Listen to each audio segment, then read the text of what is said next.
Welcome back to Joe Stunner Boxing. Viddal Riley remains undefeated. He won his 12th fight, 7th stoppage, against a heavyweight, Dan Garber, who looked like he was almost a foot taller than him and weighed a couple of stone more, but just wasn't at the races at all. Riley hasn't fought since he beat Mikhail Lawal. That was for the English Cruiserweight Championship, a 10-round decision. And Garber, he came in with a 7-3 record, 2 KOs in the win column. 3 defeats. I think 2 of them were by stoppage. Moses Atalma blew him out of the water back in March. That was in 1 round. And to be honest with you, the writing was on the wall from very, very early on with Viddal Riley. I mean, Garber is 39 now. He's 6'5", Yorkshireman. I don't know whether he's the son or the nephew of Steve Garber. I could be wrong. Am I thinking this? Was it Steve Garber who I'm thinking of? Or am I getting my wires crossed? Anyway, I'm going back 35, 40 years, but yeah. Anyway, sorry, my mind wandered there. Dan Garber, journeyman, not even really area level. And Viddal Riley, despite the size disparity, was able to just smash through him. Really, I mean that's really all it is. That's really all it was about. There wasn't a great deal more to say. Riley came out looking for the head, neglected the body pretty much, but was slinging huge hooks towards the head. It was quite almost comical because he had to lean upwards to sort of land the hooks. But Garber just put the earmuffs on.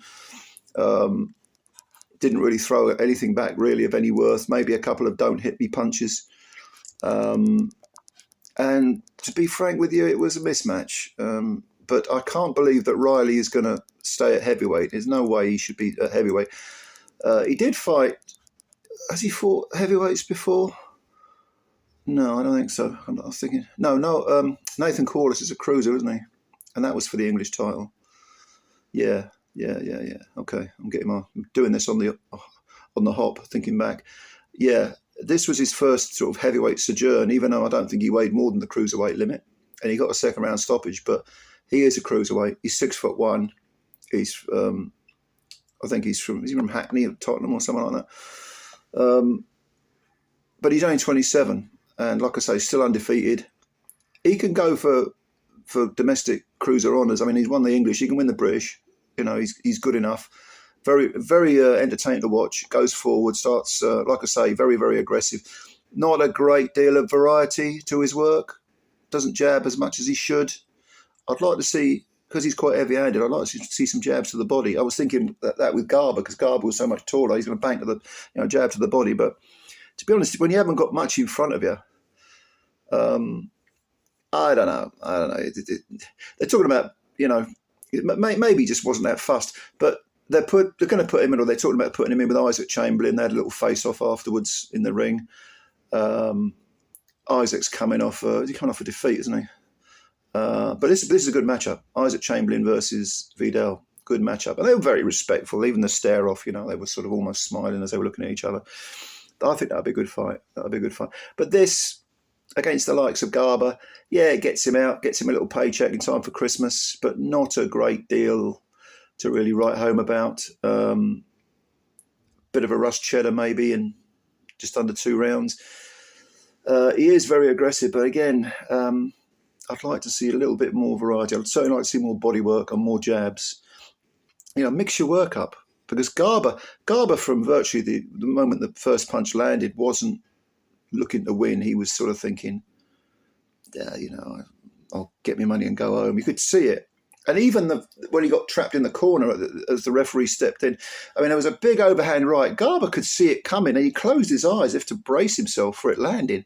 And you're thinking, well, if you know it's coming, get out of the bloody way, or block it, or do something, or fire back. How about firing back? He couldn't do it, though. He couldn't do it. I think Garber's just collecting a few paychecks. Like I say, he's 39, so maybe he'll go down the journeyman route. I don't know. But for Riley, title fights, still only 27 years old, so he's got a bit of time to play with. We need to see title fights. We need to see good opponents. Still undefeated, but that don't matter. The 0 means nothing to me anyway, never has done. It's who you fought. And he's got some ability. Don't rule him out against Chamberlain. Chamberlain's a good fighter, very good fighter, but I don't know. That's a really intriguing one. I'm not going to make a prediction now. I'll have to think about that one. Anyway, what do you think? What do you think of Viddal? How far do you think he can go? And what do you think about him if he was to face Isaac Chamberlain? I think that's a good matchup, very good domestic matchup there. This was on Sky, by the way, which is great. It's good that Sky is still in boxing, and was a lot of talk of them maybe getting out of boxing soon. I hope not, because we need more platforms, more and more platforms. The more platforms we have for boxing, the better shape the game is in. But Isaac's former British and Commonwealth champ, and this is time for Viddal to step up and say out with the old, in with the new. But we'll see. Leave your comments below. Thanks for your time as always. Please subscribe to the channel if you're new and hit the like button.